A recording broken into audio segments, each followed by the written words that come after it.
Hello दोस्तों, मैं हूं अतुल और आज का वीडियो उन स्टूडेंट के लिए है जो बिना किसी कोचिंग के खुद से किसी भी गवर्नमेंट एग्जाम की तैयारी करना चाहते हैं या कर रहे हैं।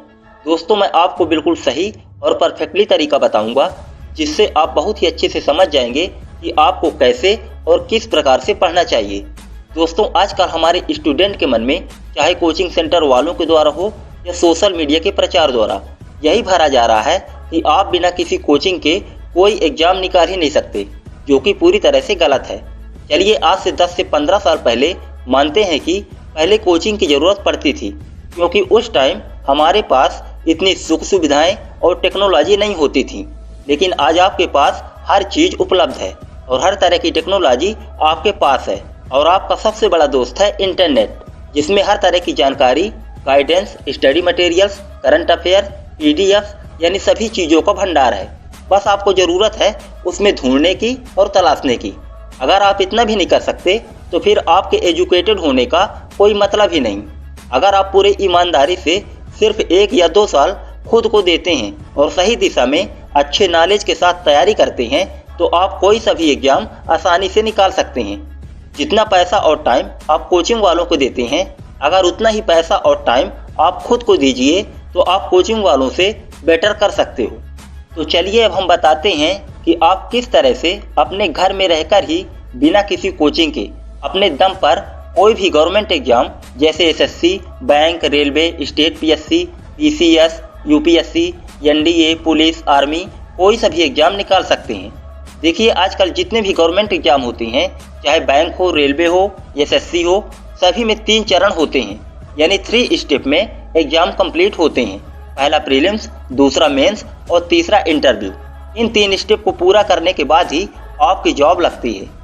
तो अगर आप शुरू से इन एग्जाम की तैयारी करना चाहते हैं तो सबसे पहले आपको इनके एग्जाम के बारे में पूरी जानकारी को अच्छे से पढ़ना है कि कैसे एग्जाम होता है, किस प्रकार से इसका सिलेक्शन होता है, कैसे क्वेश्चन पेपर आते हैं। यानी आपको पूरी जानकारी अच्छे से इंटरनेट में पढ़ना है और उसको समझना है। इसके बाद आपको एग्जाम के पैटर्न और सिलेबस को अच्छे से समझना है, हर एक टॉपिक को। इससे आपको ये पता चलेगा कि एग्जाम में क्वेश्चन कहाँ से, किस तरह से और कैसे पूछे जाते हैं। इतना आपको सबसे पहले स्टार्टिंग में ही करना है। इसके बाद जब आप सिलेबस और पैटर्न को अच्छे से समझ जाएं तो आपको उस एग्जाम के जो पुराने क्वेश्चन पेपर होते हैं, इंटरनेट में आपको पुराने सॉल्व क्वेश्चन पेपर आसानी से मिल जाएंगे, उसको अच्छे से ज़रूर देखिए। इससे आपको पता चलेगा कि क्वेश्चन किस फील्ड से आते हैं, कैसे आते हैं और आपको कैसे और क्या क्या पढ़ना चाहिए। इतना सब कुछ अच्छे से समझने के बाद आप अपनी तैयारी करना चालू कीजिए। तो सबसे पहले आपका प्रीलिम्स यानी जो प्रवेश परीक्षा होती है उसकी तैयारी करना पड़ेगा, क्योंकि किसी किसी एग्जाम में प्रीलिम्स और मेंस एग्जाम का सिलेबस अलग अलग भी होता है। इन एग्जाम में जितने भी प्रीलिम्स एग्जाम होते हैं सभी में ऑब्जेक्टिव टाइप के क्वेश्चन पूछे जाते हैं। मतलब आपको उसमें 4 विकल्प या 4 ऑप्शन दिए जाते हैं और उसमें से आपको एक सही उत्तर को टिक करना पड़ता है। मतलब कि आपको प्रीलिम्स एग्जाम में लिखना नहीं होता, सिर्फ टिक करना होता है। और जितने भी ये गवर्नमेंट एग्जाम होते हैं इन सभी में हमेशा माइनस मार्किंग होती है। यानी अगर आपने किसी प्रश्न का उत्तर गलत दिया तो आपके 0.33 नंबर काट लिए जाते हैं। तो सबसे पहले आप अपना बेसिक स्ट्रॉन्ग कीजिए। मतलब आपको पहले छोटी छोटी चीज़ें ज़रूर पढ़ना चाहिए, चाहे कोई सा भी एग्जाम आप दे रहे हों। इसलिए सबसे पहले आपको अपना बेसिक मजबूत करने के लिए आपको अपने स्कूल की जो किताबें होती हैं, जैसे social science, science, Hindi, 10th तक की मैथ्स, 11वीं 12वीं क्लास की हिस्ट्री, इकोनॉमिक्स, सोशियोलॉजी, जियोग्राफी, इन किताबों को एक बार अच्छे से ज़रूर पढ़ लीजिए। इससे आपका जो बेसिक होता है वो आपको समझ में आ जाएगा और आप आगे जब भी कुछ पढ़ेंगे तो वो चीज़ आपको जल्दी समझ में आने लगेगा। इसके बाद आपको प्रीलिम्स यानी प्रवेश परीक्षा की तैयारी के लिए अपने उस एग्जाम की सिलेबस के अनुसार आपको उन दिए गए टॉपिक को सभी को पूरा अच्छे से पढ़ना है। जैसे करंट अफेयर हो गया, हिस्ट्री हो गया, जियोग्राफी, भारत के बारे में पूरी जानकारी, अवार्ड, स्पोर्ट्स, इंटरनेशनल इवेंट्स आदि। मतलब आपको हर एक छोटी सी छोटी चीज़ पढ़ना है और ये सब आपको सिलेबस में जो टॉपिक दिए होते हैं उसके अनुसार आपको इंटरनेट में सर्च करना है और डिटेल में उसको पढ़ना है। और आप जो समझते हैं कि ये बहुत ही इम्पोर्टेंट टॉपिक है तो उसको एक नोटबुक में ज़रूर लिखते जाएं। इससे आपको बहुत फ़ायदा होता है। पहला कि ये कि जो आप लिखते हैं वो आपकी भाषा में ही एक जगह एकत्रित होता जाता है। दूसरा फ़ायदा ये कि आपको लिखते लिखते वो टॉपिक आपके दिमाग में चढ़ता जाता है। तीसरा फ़ायदा ये कि आपकी जो राइटिंग होती है उसकी स्पीड अच्छी और राइटिंग आपकी सुधरती जाती है। और सबसे बड़ा फ़ायदा नोट्स बनाने का ये होता है कि जब आपका एग्ज़ाम नज़दीक होता है तो आपको इससे रिवीजन करने में बहुत ही ज़्यादा हेल्प मिलती है। देखिए, ज़रूरी नहीं कि आपको रोज़ 12 से 15 घंटे ही पढ़ना है। आपका जितना माइंड ऑब्जर्व करे उतना ही आप पढ़िए, लेकिन रोज़ डेली ज़रूर पढ़िए। खुद के अनुसार एक अच्छा सा टाइम टेबल ज़रूर बनाइए और रोज़ खुद में छोटे छोटे प्लान बनाइए कि आज आपको इतना कवर ज़रूर करना है। और हर वीकली अपना खुद का टेस्ट ज़रूर लीजिए। किसी के कहने या किसी की नकल करके ये मत सोचिए कि कोई ये कहता है कि मैं तो 12 से 15 घंटे रोज़ पढ़ता हूँ। सबका अपना अपना दिमाग की कैपेसिटी अलग अलग होती है। हो सकता है जिस चीज़ को आप सिर्फ 1 घंटे में समझ लेते हैं, सामने वाला वही चीज़ समझने में पूरा दिन लगा देता हो। इसलिए अपने अनुसार पढ़िए, किसी की नकल में मत रहिए। जब आप किसी एग्ज़ाम की तैयारी करने लगें तो आप रोज़ डेली न्यूज़पेपर, पत्रिका या मंथली पत्रिका जरूर पढ़िए। अगर आपके यहाँ न्यूज़पेपर नहीं आता तो आप इंटरनेट में आप अपनी ही भाषा में अपने क्षेत्र का न्यूज़पेपर पढ़ सकते हैं। इससे आपके करंट अफेयर में बहुत हेल्प मिलती है। मतलब अब आपको रोज़ खुद को अपडेट रखना है कि कहाँ क्या हुआ, किसको अवार्ड मिला, कौन सी खोज हुई। मतलब हर गतिविधि की जानकारी आपको होना चाहिए। लेकिन फालतू न्यूज़ मत पढ़िए। जैसे कि कुछ बच्चे होते हैं वो रेप, मर्डर, चोरी, लूट आदि फालतू चीज़ें पढ़ते रहते हैं। ये सब आपको नहीं पढ़ना, बल्कि जो आपके लिए इम्पोर्टेंट है सिर्फ वही अच्छे से पढ़ना है और ध्यान रखना है। आप चाहें तो रोज़ डेली का करंट अफेयर अपने एक नोटबुक में लिख सकते हैं। अब देखिए, जितने भी एग्ज़ाम के प्रीलिम्स एग्ज़ाम होते हैं उन सभी में 10th क्लास तक की मैथ, रीजनिंग और एप्टीट्यूड के क्वेश्चन पूछे जाते हैं। इसलिए आपको मैथ, रीजनिंग और एप्टीट्यूड के क्वेश्चन को रोज़ प्रैक्टिस करना है। और आपको एक अच्छे राइटर की बुक जो आपको समझ में आ सके वो किताबें लेना है और रोज़ प्रैक्टिस करना है। ज़्यादा किताबें मत लीजिए, बस 1 या 2 अच्छी किताबें ले लीजिए, उससे आपका काम हो जाएगा। जैसे कि कुछ बच्चे कंफ्यूज रहते हैं कि कौन सी किताबें पढ़ें, कौन सी किताबें लें, और वो दूसरों से हमेशा पूछते रहते हैं। तो देखिए, सभी किताबें अच्छी होती हैं, बस आपको ज़रूरत है किसी चीज़ को डीपली में पढ़ने की और उसे समझने की। क्योंकि कोई भी किताब परफेक्ट नहीं होती। जहाँ से आपको अच्छा नॉलेज मिले आप वहीं से पढ़िए। बस आपका सिलेबस में दिए टॉपिक पूरे होने चाहिए। जैसे RS अग्रवाल की रीजनिंग और एप्टीट्यूड की बुक ले लीजिए, वो बहुत ही अच्छी किताब है। अगर आप नहीं खरीद सकते तो आप इसे इंटरनेट में अपनी भाषा में डाउनलोड करके पढ़ सकते हैं। हालांकि इंटरनेट में आपको ऐसी बहुत ही अच्छी किताबें और नोट्स मिल जाएंगी। अगर किसी स्टूडेंट को कुछ स्टडी मटेरियल या उसके वेबसाइट चाहिए तो आप मुझसे अपने ईमेल में ले सकते हैं, बिल्कुल फ्री, या आप कमेंट में मुझसे पूछ सकते हैं। अब बात करते हैं GS की, यानी जनरल स्टडी की। एक बात ध्यान दीजिए, जितने भी प्रीलिम्स एग्जाम होते हैं उसमें हमेशा 2 तरह के क्वेश्चन पेपर होते हैं। पहला आपका GS यानी जनरल स्टडी के क्वेश्चन होते हैं और दूसरा रीजनिंग, एप्टीट्यूड और मैथ के क्वेश्चन होते हैं। किसी एग्जाम में ये दोनों पेपर एक साथ मतलब एक ही पेपर में होते हैं और PSC जैसे एग्जाम में अलग अलग होते हैं। आपका जो GS पेपर होता है उसमें current affair, history, geography, economics, देश विदेश की खबर, घटनाएं, अवार्ड, खेलकूद आदि टॉपिक के प्रश्न पूछे जाते हैं।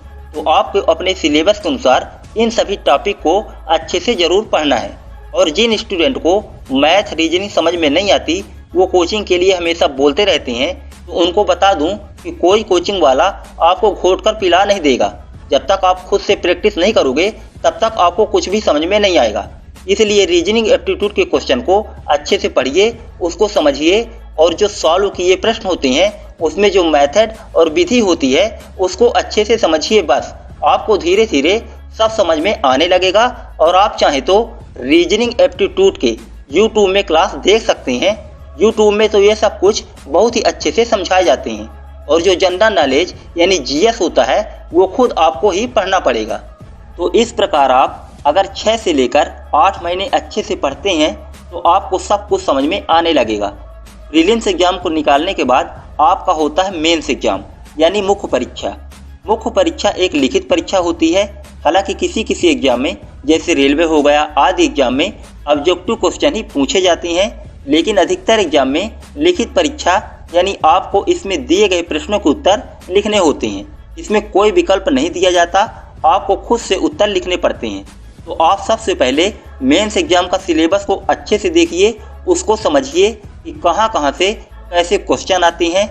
मेंस एग्जाम के पुराने सॉल्व क्वेश्चन पेपर को देखिए, इससे आपको बहुत ही अच्छा समझ में आ जाएगा कि कैसे मेंस एग्जाम में पेपर आते हैं। आप यूट्यूब में भी उस एग्जाम के टॉपिक डालकर बहुत ही अच्छे से समझ सकते हैं। मेंस एग्जाम में आपको 2-3 चीज़ें ध्यान रखना चाहिए। पहला कि आपकी राइटिंग साफ हो, स्पीड अच्छी हो ताकि समय के पहले आप पूरे प्रश्नों के उत्तर लिख सको। दूसरा कि आपको कैसे क्वेश्चन लिखना है। जैसे कि कुछ स्टूडेंट होते हैं कि वो सोचते हैं कि कॉपी भरने से नंबर मिलेंगे, तो ऐसा कभी मत कीजिए, क्योंकि ये कॉलेज की कॉपी नहीं होती। इसमें आपको उत्तर देने का तरीका और टॉपिक सब कुछ देखा जाता है। आपको महाभारत नहीं लिखनी, बल्कि जो क्वेश्चन में पूछा जाए सिर्फ वही लिखना है। इसलिए पहले क्वेश्चन को ध्यान से समझिए कि आखिर पूछा क्या गया है, क्वेश्चन का मकसद क्या है, बस। और दिए गए शब्दों की लिमिट में ही क्वेश्चन के उत्तर को लिखना है। जैसे कुछ स्टूडेंट होते हैं कि वो कुछ भी लिखकर चले आते हैं, जितना शब्द सीमा दिया होता है उससे ज़्यादा लिखकर आ जाते हैं और सोचते हैं कि इससे नंबर ज़्यादा मिलेगा। तो यहाँ ऐसा बिल्कुल नहीं होता, बल्कि आपके नंबर काट लिए जाते हैं। इसलिए क्वेश्चन के अनुसार ही उत्तर को लिखिए। जैसे मान लीजिए प्रश्न है कि खजुराहो की मंदिर की विशेषताएं बताइए, तो कुछ स्टूडेंट इस क्वेश्चन में पूरा खजुराहो का इतिहास, राजा का नाम, बनाने वाले का नाम सब कुछ लिखकर चले आते हैं। ऐसा नहीं करना, बल्कि उसमें जो पूछा गया है कि खजुराहो की मंदिर की विशेषताएं, तो सिर्फ आपको यहाँ विशेषताएं बताना है, ना कि उसका पूरा इतिहास या और कुछ। मेंस एग्जाम के लिए आप अच्छे राइटर की बुक जरूर ले लीजिए और जो भी टॉपिक को पढ़िए जो कि आपकी सिलेबस में दिया है उसको पूरा डिटेल में जरूर पढ़िए, एक कहानी जैसे। इससे आपको सब कुछ समझ में आएगा और आपके दिमाग में भी चढ़ता जाएगा। कभी भी रट्टा मत लगाइए, बल्कि उसको अच्छे से समझिए, क्योंकि जो चीज़ आप एक बार अच्छे से समझ जाएंगे दोबारा वो आपको नहीं भूलेगा। अब आप अपने टाइम टेबल के अनुसार अपना पूरा ध्यान सिर्फ मेंस एग्जाम में पढ़ने के लिए दीजिए, क्योंकि किसी भी एग्जाम का मेंस एग्जाम सबसे इम्पोर्टेंट होता है। आप जो भी पढ़िए उसको डिटेल में और अच्छे से पढ़िए। जितना आपके मेंस एग्जाम के सिलेबस में टॉपिक दिए हैं सिर्फ उतना ही अच्छे से पढ़ना है। अब इसके बाद अगर आप मेंस एग्जाम पास कर लेते हैं तो सबसे लास्ट में आपका होता है इंटरव्यू या पर्सनालिटी टेस्ट, जिसे हिंदी में साक्षात्कार भी कहते हैं। अब हम बात करते हैं इंटरव्यू यानी साक्षात्कार के बारे में। बहुत से स्टूडेंट इंटरव्यू को लेकर घबराए रहते हैं कि हमसे क्या पूछा जाएगा, मैं बता पाऊंगा या नहीं, क्या बोलूँगा। तो देखिए, इंटरव्यू में ये देखा जाता है कि आप किस तरह के इंसान हो, मतलब आपकी पर्सनालिटी, आपके जवाब देने का तरीका, किसी भी सिचुएशन को संभालने का तरीका कैसा है। मतलब इंटरव्यू आपके व्यक्तित्व का टेस्ट होता है। इसलिए इंटरव्यू में जब भी आप जाएं तो सबसे पहले अपने कपड़े यानी ड्रेसिंग सेंस पर ध्यान दीजिए। ज़्यादा चटक मटक वाले कपड़े पहनकर मत जाइए, बाल छोटे रखिए। अगर आप गर्ल्स या लेडीज हैं तो हो सके तो आप साड़ी पहनकर ही इंटरव्यू में जाएं। अपनी बाहों को मोड़कर न रखें, कॉलर को खोलकर न जाएं। देखिए, इंटरव्यू में आपसे जनरल नॉलेज के बहुत ही कम क्वेश्चन पूछे जाते हैं, क्योंकि जनरल नॉलेज का तो आप खुद एग्जाम देकर यहाँ तक आए हो। इसमें आपके डिसीजन लेने का तरीका, आपके जवाब देने का तरीका, कि कहीं आप किसी सिचुएशन में जल्दी घबरा तो नहीं जाते, आप कैसे किस चीज़ को, किसी प्रॉब्लम को खुद से हैंडल करते हैं, ये सब देखा जाता है। इंटरव्यू में जाने से पहले अपने बारे में पूरी जानकारी अच्छे से जरूर रखिए। जैसे आपका जन्म किस जगह हुआ, कब हुआ, किसने आपका नाम रखा, आपके नाम का मतलब क्या होता है, आपके ज़िले का फेमस चीज़ क्या है, आपका ज़िला कब बना, आप कौन सी ट्रेन या बस से आए हो, कितना समय लगता है, आपके पड़ोसी की दीवार का कलर क्या है। मतलब ऐसे ऐसे ही पूछे जाते हैं। इससे आपके उत्तर देने की कला को परखा जाता है। दूसरी चीज़, जब आप इंटरव्यू में जाकर सामने बैठो तो आपके चेहरे में कोई चिंता या घबराहट नहीं होना चाहिए, बल्कि चेहरे में एक मीठी मुस्कान जरूर रखिए। जब आपसे कोई प्रश्न किया जाए तो उसे अच्छे से सोच समझकर जवाब दीजिए, अटकिए मत। भले ही आप उत्तर गलत क्यों न दीजिए, लेकिन उसे अच्छे से जरूर बताइए। तीसरी चीज, अगर आपको कुछ उत्तर नहीं आता तो आप साफ साफ सॉरी बोल दीजिए। उनको यहाँ वहाँ भटकाइए मत, इससे सामने वाले के ऊपर गलत इफेक्ट पड़ता है। और जब आपका इंटरव्यू क्लियर हो जाता है तो आपको ट्रेनिंग में भेज दिया जाता है। इसके बाद आपकी जॉब लगती है। तो दोस्तों, इस प्रकार से आप किसी भी गवर्नमेंट एग्जाम की खुद से तैयारी यानी सेल्फ प्रिपरेशन कर सकते हैं और अपना एग्जाम निकाल सकते हैं। तो अब मैं अतुल इजाजत चाहूँगा। आज की वीडियो में बस इतना ही। वीडियो को पूरा देखने के लिए आपका बहुत बहुत धन्यवाद।